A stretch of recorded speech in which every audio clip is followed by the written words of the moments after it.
महादेव ने कहा है, जो भी व्यक्ति इस कथा को पढ़ता या सुनता है उसकी सभी परेशानियां दूर हो जाती हैं और साथ ही हर अधूरी इच्छा पूरी हो जाती है। देवों के देव महादेव को सावन का महीना सबसे प्रिय माना गया है। ऐसी मान्यता है कि सावन में अगर कुंवारी कन्याएं सोमवार का व्रत रखें और विधि विधान से शिव जी की पूजा अर्चना करें तो उन्हें मनचाहा जीवन साथी मिलता है। साथ ही भगवान शंकर के साथ माता पार्वती की कृपा भी प्राप्त होती है। सावन में शादीशुदा महिलाएं अपनी पति की लंबी आयु के लिए 16 सोमवार का व्रत करती हैं। वहीं कुंवारी कन्याएं योग्य वर पाने के लिए सोमवार का व्रत रखती हैं। सावन सोमवार व्रत महिला या पुरुष कोई भी रख सकता है। ऐसे में अगर आप सावन के सोमवार के दिन व्रत रख रहे हैं तो इस दिन व्रत कथा पढ़ना बेहद जरूरी है। पौराणिक मान्यता के अनुसार एक बार एक धनी व्यापारी था जो कि भगवान शिव का बहुत बड़ा भक्त था। उसके पास बेशुमार धन दौलत थी, लेकिन धन से संपन्न होने के बावजूद वह बेहद दुखी रहता था क्योंकि उसकी कोई संतान नहीं थी। वह पुत्र की चाह में दिन रात भगवान शिव की आराधना करता था और हर सोमवार को व्रत करता था। उस व्यापारी की भक्ति देखकर एक दिन माता पार्वती ने भोलेनाथ से कहा कि यह व्यापारी आपका सच्चा भक्त है, तो आप उसकी मनोकामना पूरी कर दीजिए। यह सुनकर महादेव ने माता पार्वती से कहा कि इस साहूकार के साथ कोई पुत्र न होने के कारण यह दुखी रहता है। माता पार्वती ने शिव जी से उस व्यापारी को वरदान देने के लिए कहा। इस पर महादेव ने देवी पार्वती को बताया कि इस साहूकार के भाग्य में पुत्र के योग नहीं है।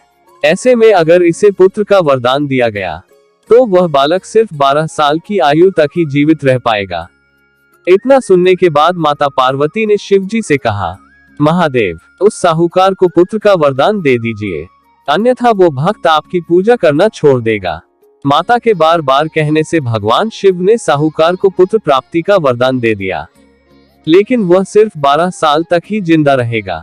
भगवान शिव से पुत्र का वरदान पाकर वह व्यापारी बहुत खुश हुआ, लेकिन वह बेटे की इतनी कम उम्र सोचकर दुखी हो गया। बेटे के जन्म के बाद भी वह व्यापारी रोजाना भोलेनाथ की पूजा अर्चना करता रहा और सोमवार का व्रत रखा था। इसके बाद बेटे के 11 साल होते ही व्यापारी ने उससे उसके मामा के साथ काशी जाने को कह दिया। व्यापारी ने अपने बेटे के मामा से कहा, इसे काशी में पढ़ाए और रास्ते में जहां पर भी रुकना, यहाँ यज्ञ करते और ब्राह्मणों को भोजन कराते हुए आगे बढ़ना।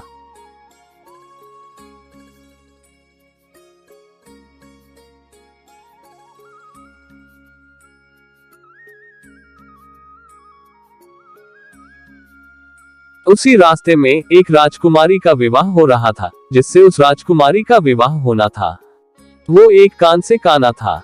जब राजकुमारी के पिता ने उस साहूकार के सुंदर बेटे को देखा तो सोचा क्यों न इसे ही घोड़ी पर बिठाकर इससे सारी रस्में करा दी जाएं। इसके लिए उन्होंने उस लड़के के मामा से बात की और कहा कि इसके बदले में हम तुम्हें खूब धन देंगे। यह सुनकर मामा भी राजी हो गए। इसके बाद साहूकार का बेटा विवाह के मंडप में बैठा और विवाह के सभी काम संपन्न हुए। जाने से पहले साहूकार के बेटे ने राजकुमारी की चुनरी पर लिख दिया कि तुम्हारा विवाह मेरे साथ हुआ है, लेकिन जिसके साथ तुम्हें भेजेंगे वह तो एक आंख से काना है। इसके बाद साहूकार का बेटा अपने मामा के साथ काशी चला गया। जब राजकुमारी ने अपनी चुनरी पर वह लिखा हुआ देखा तो उसने राजकुमार के साथ जाने से मना कर दिया। इसके बाद राजा ने अपनी पुत्री को बारात के साथ विदा नहीं किया। बारात वापस लौट गई और उधर मामा और भांजे काशी दोनों काशी पहुंच गए। एक दिन काशी में यज्ञ के दौरान साहूकार के बेटे के प्राण निकल गए और यह देख उसके मामा रोने लगे। उस समय भगवान शिव से माता पार्वती ने पूछा कि प्रभु ये कौन रो रहा है। तब उन्हें पता चला कि यह वही शिव जी के वरदान से जन्मा व्यापारी का पुत्र है। तब माता पार्वती ने कहा, स्वामी, दोबारा इसे जीवित कर दीजिए, अन्यथा रोते रोते इसके माता पिता के प्राण त्याग देंगे। तब भगवान शिव ने बताया कि इसकी आयु इतनी ही थी, लेकिन माता पार्वती के बार बार कहने पर शिव जी ने उसे जीवित कर दिया। इसके बाद व्यापारी का पुत्र ओम नमः शिवाय यह करते हुए उठ बैठा और मामा भांजे दोनों ने भोलेनाथ और पार्वती माता को धन्यवाद किया और अपने नगर वापस लौट गए। तभी रास्ते में साहूकार का बेटा दिख गया और राजकुमारी ने उन्हें पहचान लिया। तब राजकुमारी के पिता ने साहूकार के बेटे का अपनी बेटी के साथ विवाह कराया और बहुत सारे धन धान्य के साथ विदा किया। इसके बाद वो अपने गांव लौट गए। साहूकार अपने बेटे और बहू को देखकर बहुत खुश हुआ। उसी रात साहूकार को स्वप्न में शिवजी ने दर्शन दिया और कहा कि तुम्हारी पूजा से मैं प्रसन्न हुआ। इसी प्रकार जो भी व्यक्ति इस कथा को पढ़ता या सुनता है, उसकी सभी परेशानियां दूर हो जाती हैं और साथ ही हर अधूरी इच्छा पूरी हो जाती है।